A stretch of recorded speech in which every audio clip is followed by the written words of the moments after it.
আসসালামু আলাইকুম প্রবাসী ভাই বোনেরা, আশা করি আপনারা সবাই ভালো আছেন। আপনারা জানেন আমরা দীর্ঘদিন যাবত ইতালির ফ্যামিলি ভিসা নিয়ে কাজ করতেছি। আজকে আমরা জানবো ইতালিতে ফ্যামিলি নেওয়ার জন্য কি কি ডকুমেন্টের প্রয়োজন পড়বে।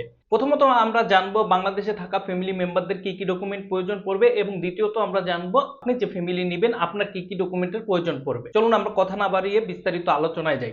আপনারা যদি চিন্তা করে থাকেন আপনার ফ্যামিলি মেম্বারকে ইতালিতে ফ্যামিলি ভিসায় নেবেন, সেক্ষেত্রে আপনার ফ্যামিলি মেম্বার যাদেরকেই নেবেন তাদের প্রত্যেকের কিন্তু পাসপোর্ট প্রয়োজন পড়বে, এবং আপনারা খেয়াল রাখবেন যাতে পাসপোর্টের মেয়াদ মিনিমাম ১.৫ বছর থাকে।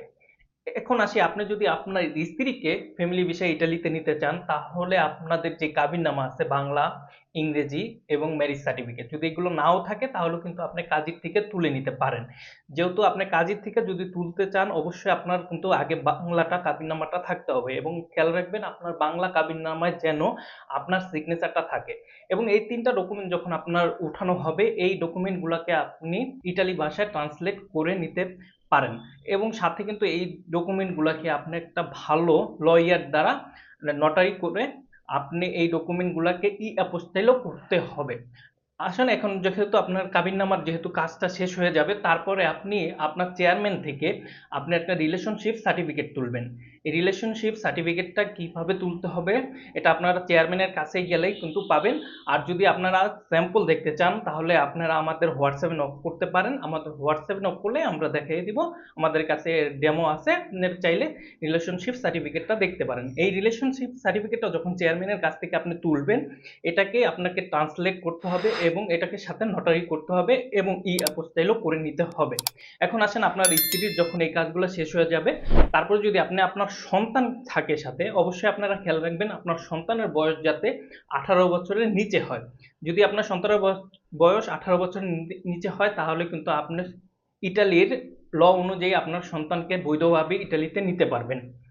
এখন আপনার সন্তানের ক্ষেত্রে পাসপোর্ট, জন্ম নিবন্ধন কিন্তু দরকার পড়বে।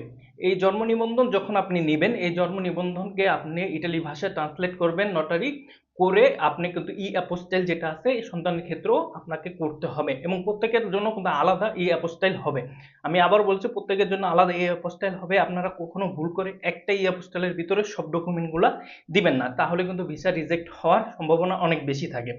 ঠিক আছে, যখন অ্যাপোস্টাইল হয়ে যাবে, এবং সন্তানের ক্ষেত্রে চাইলে যদি একইভাবে আপনি চেয়ারম্যান থেকে একটা সার্টিফিকেট নিতে পারেন, যে আপনি যদি চান, যদি আপনার ২ জন সন্তান থাকে তাহলে দুজনের জন্য একই সাথে আপনি চেয়ারম্যানের থেকে আপনি রিলেশনশিপ সার্টিফিকেটটা নিয়ে সেম ভাবে আপনি নটারি করে এবং ট্রান্সলেট করে আপনি এটাকে অ্যাপোস্টাইল করে নেবেন, তাহলে কিন্তু আপনার পুরো কার্যক্রমটা কিন্তু এখানে সমাপ্ত হয়ে গেল। দেখুন, বাংলাদেশের ফাইলটা সম্পূর্ণ রেডি হয়ে গেল। এখন আসুন আপনার কি কি ডকুমেন্ট প্রয়োজন পড়বে সেটা নিয়ে আলোচনা করা যাক। আপনার প্রথমত প্রয়োজন পড়বে আপনার পাসপোর্টের কপি। এখন আপনি জানেন আপনার পাসপোর্টের কপিতে অনেক সময় দেখা যাচ্ছে যদি আপনার স্ত্রীর নাম না থাকে তাও কিন্তু সমস্যা নাই, আপনি আপনার ফ্যামিলি নিতে পারবেন।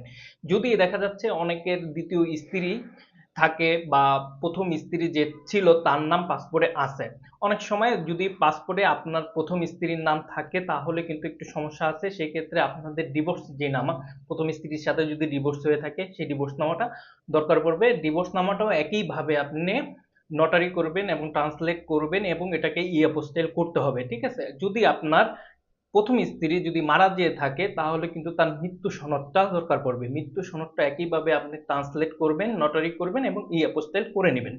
যদি বিস্তারিত আপনারা বুঝতে না পারেন, জানতে চান, তাহলে আপনারা আমাদের হোয়াটসঅ্যাপে নক করতে পারেন। আমি মোহাম্মদ মহিবুল ইসলাম আছি, আপনাদের বিস্তারিত জানিয়ে দেব। এবং আরেকটা যে গুরুত্বপূর্ণ জিনিস দ্বিতীয় দরকার পড়বে, এটাকে আপনারা প্রথমেও বলতে পারেন, সেটা হলো আপনাদের নুলাস্তা।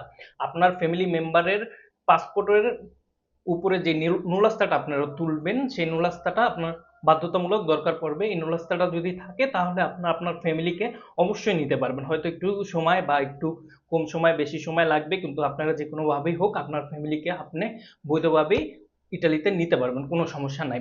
এই নুলাস্তাটা আপনারা অবশ্যই জানেন যে নুলাস্তাটা ইটালি থেকে আপনার উঠতে ২ থেকে ৩ মাস সময় প্রয়োজন পড়ে। আপনারা চাইলে আগে ফাইলগুলো রেডি করে রাখতে পারেন।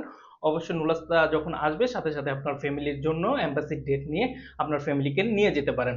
ঠিক আছে, তো দ্বিতীয়ত বা প্রথম বলতে পারেন সেটা নুলাস্তার দরকার পড়বে। তৃতীয়ত যে কার্ডটা দরকার পড়বে স্পন্সরের পারমিসি দি সৌজন্য, যেটাকে আমরা রেসিডেন্স কার্ড বলে থাকি, সেই রেসিডেন্স কার্ড কিন্তু স্পন্সরের দরকার পড়বে, এবং এই রেসিডেন্স কার্ডটা অবশ্যই আপনারা চাইলে পিডিএফ করে আমাদেরকে পাঠিয়ে দিতে পারেন ফাইল প্রসেসিং এর সময়। ঠিক আছে, এই সব ডকুমেন্ট কিন্তু আপনার যেই ডকুমেন্টগুলো আছে সবগুলোই আপনি আমাদের পিডিএফ করে পাঠাতে পারেন। এবং চতুর্থত, এটা সবসময় দরকার পড়ে না, যদি থাকে তাহলে ভালো, যেটাকে বলা হয় কাত্তাতি ইডেন্টিতা, যে সেটা হলো আপনার যে ইটালিতে আছেন ইটালির পরিচয়পত্র, যদি আপনার এটা ইস্যু হয়ে থাকে তাহলে ভালো, এটা দিতে পারেন, না থাকলেও কোনো সমস্যা নাই, এটা অপশনাল। ফিঙ্গার দেওয়ার সময় আনুষঙ্গিক জিনিস দরকার পড়বে, সেটা হলো আপনাদের যেই ফ্যামিলি মেম্বার আছে তাদের কিন্তু ছবি দরকার পড়বে। আপনারা ছবিগুলো অবশ্যই এইভাবে তুলবেন, হোয়াইট ব্যাকগ্রাউন্ডে পাসপোর্ট সাইজের ছবি, এবং যাতে কান কপাল ভালো মতন দেখা যায় এরকম টাইপের ছবি দরকার পড়বে। ঠিক আছে, 4 কপি করেই তুলে রাখবেন, ইনশাল্লাহ ভালো হয়।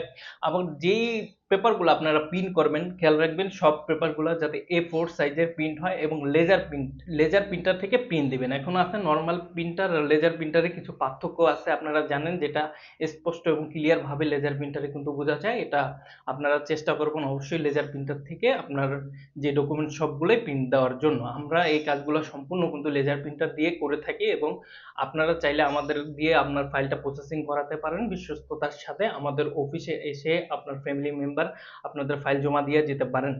ঠিক আছে, আপনারা যে কোনো তথ্যের জন্য আমাদের উপরে দেওয়া হোয়াটসঅ্যাপ নাম্বারে আমার সাথে যোগাযোগ করতে পারেন। আপনারা চাইলে যে কোনো তথ্যের জন্য আমাদের কমেন্ট করতে পারেন। অবশ্যই আপনারা আমাদের চ্যানেলটাকে সাবস্ক্রাইব করে রাখবেন এবং আমাদের ভিডিওটাকে লাইক দিয়ে রাখবেন। আসসালামু আলাইকুম। কোনো ইনফরমেশন মিস গেলেও আপনারা আমাদেরকে কমেন্টে জানিয়ে দিতে পারেন।